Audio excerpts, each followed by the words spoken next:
hello everyone! Good morning po ulit sa inyong lahat. Isang magandang umaga at isang magandang araw po muli sa inyong lahat guys.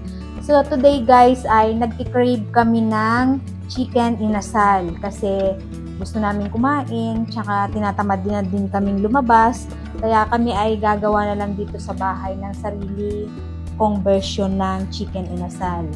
So bago po ang lahat guys, ay welcome back to my channel, Hilda Chavez Edio po. At sana guys ay may share ko sa inyo itong aking kaalaman na paggawa ko ng sarili kong version ng chicken inasal. So ito ang mga sangkap at nagagamitin ko at ang una kong gagawin guys ay i-marinate ko muna yung aking manok. So start ko na guys. So ayan, meron ako ditong 4 na pirasong chicken legs. Ayan. Malaki ang pagkaka-slice niya. Yung saktong pang chicken inasal siya. Ayan, 4 siya.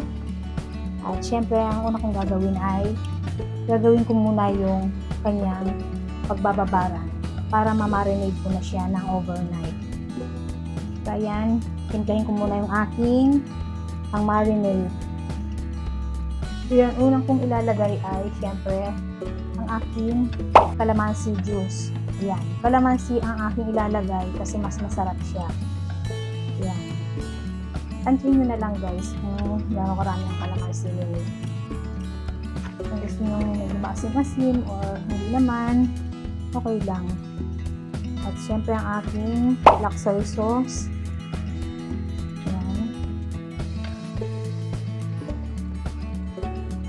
Lagyan ko ng isa't kalahati kasi 4 yung aking chicken legs, medyo madami yun. Next ay lalagayin ko yung aking garlic, dinurog na garlic.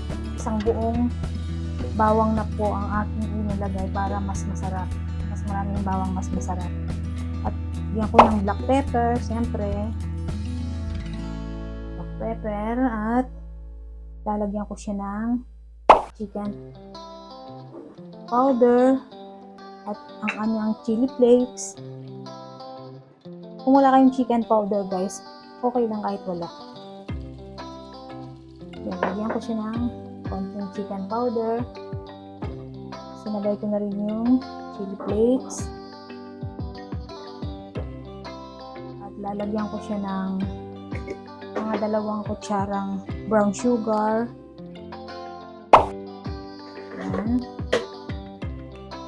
Para manamis-namis siya.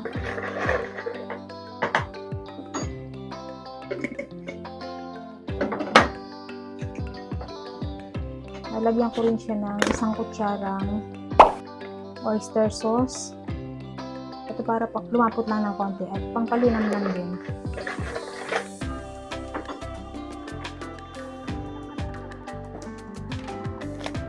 At syempre, para kumulay ng konti yung aking homemade inasal ay lalagyan ko siya ng konting aswete powder. Ayan. Kung meron kayong sariwang aswete, pwede rin yun. Mas maganda yung gano'n. Ayan. So, ayan. Okay itong aking pagtitimplahan.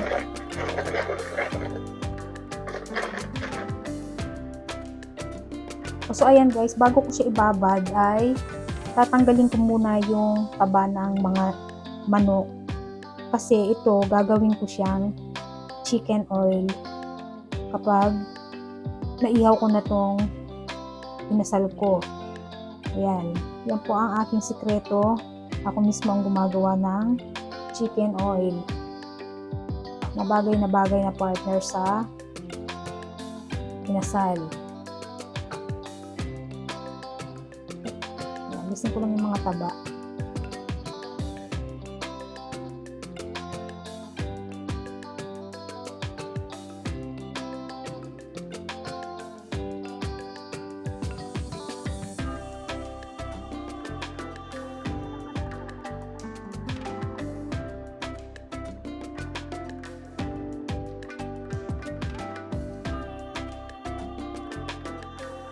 So ayan, naalis ko na lahat yung kanyang taba at sineparate ko na muna yun.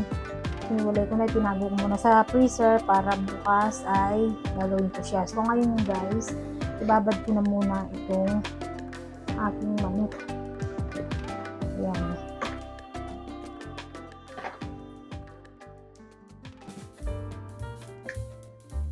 Tusok-tusokin nyo na lang ng tinidor kung gusto nyo para sumuot yung lasa niya.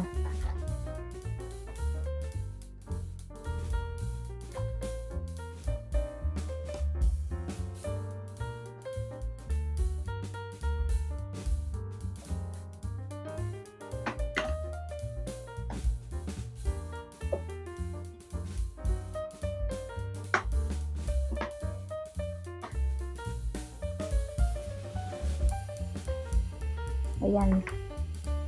Medyo babalik-balik ka rin ko na lang mamaya-maya kapag lumipas na ang ilang oras kung gising pa ako para mas magandang kanyang pagkakababad. Ayan. Ayan guys, cover ko muna ito at overnight kung ibababad.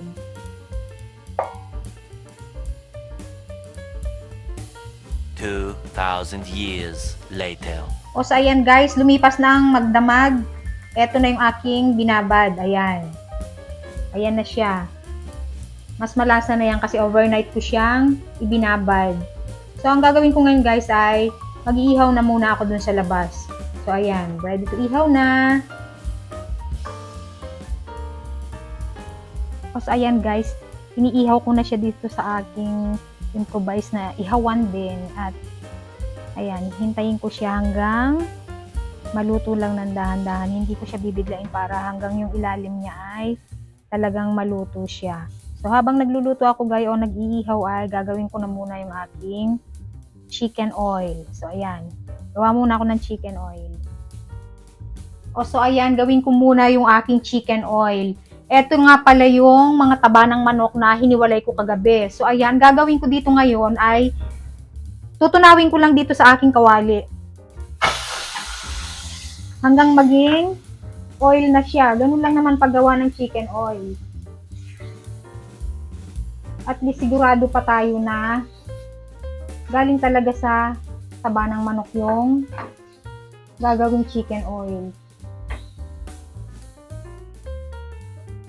Ito ay titimplahan lamang ng konting timpla at ganun lang, lagyan nyo ng konting kulay, ng aswete. Ganun lang kasimple ang paggawa ng chicken oil. Ayan, hintayin ko lang na magmantika yan.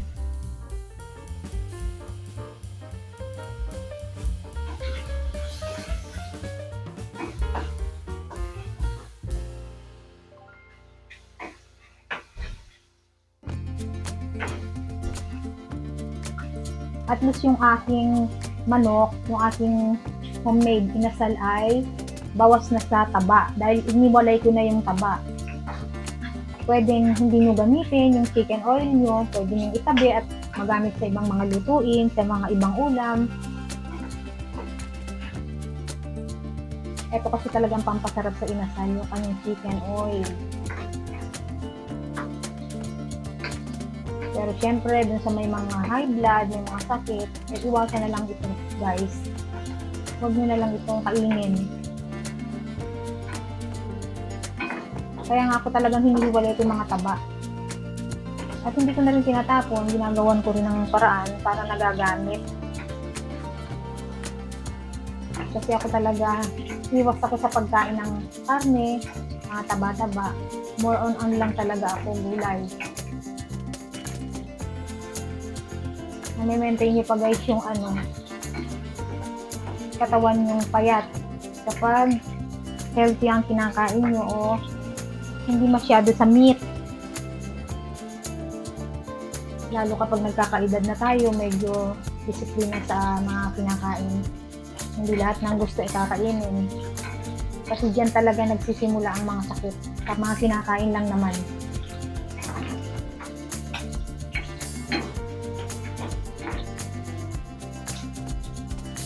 Ayan, lumabas na yung kanyang oil.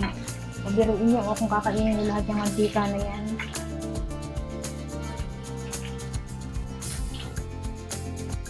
So, ito guys, titimplahan ko ng konting chicken powder at konting timpla. Kung may gusto kayong ihalo na timpla, pwede nyong lagyan. At konting aswete para magkakulay naman siya. Ayan, lalagyan ko siya ng kalahating kutsara na chicken powder. Kung wala kayong chicken powder, okay lang naman na wala. Shout out nga pala dun sa nagbigay sa akin ng chicken powder na aking friend. Ay, hello sa'yo. Hello, friendship. Alam mo naman kung sino ka. At lalagyan ko ng kalahating kutsara din na aswete powder. At kung meron kayong fresh aswete galing sa puno, mas maganda po yung ganun. Ako kasi wala. Ayan, ganito lang. Ang pampakulay yan, guys. O, ayan. Talagang makulay na siya at may timpla na rin. Ayan, luto-luto lamang hanggang magmantika pa siya ng husto at okay na yan.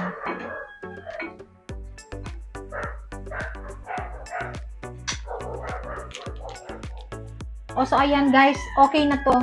Kasi toasted na yung kanyang ayan, yung kanyang balat ng taba. O, so ayan, lalagay ko na ito sa isang lalagyan o sa isang bote, garapon para pantimpla mamaya sa aking inasal na manok. So, ayan. Tapos na ang aking chicken oil. So, ayan guys. Tapos na ang aking homemade chicken inasal. Ayan na ang kanyang presentation. So, ayan. Ang aking nagawa. Ready nang kainin. Ayan. Nilagyan ko siya ng side dish na pipino at kamote na prito. Ayan. O, diba? Meron na akong chicken inasal na sariling gawa. Okay? At sisimulan na namin kumain. So, ayan guys, nakita nyo na, tapos na ang aking version ng chicken inasal. So, ayan, start na kaming kumain, syempre, ng aming lunch at doon kami sa labas magla-lunch. Kaya, salamat po sa inyong lahat guys, sa inyong pag-support at sa inyong palaging panunood ng aking mga video at sa lahat po ng aking mga subscribers at viewers. Yun po talaga ang napaka-importante. Salamat po sa inyong lahat guys at sa lahat-lahat ng mga kasali sa aming school supplies ay malapit na pong i-deliver sa inyo. Malapit na pong ipamigay at yung mga gustong humabol guys ay welcome po kayong lahat. At abangan nyo guys yung aming susunod na project para sa mga taong gusto naming tulungan. So ayan guys, thank you very much. Sana po ay nasa mabuti kayong kalagayan with your family and loved ones. So ayan, thank you and God bless.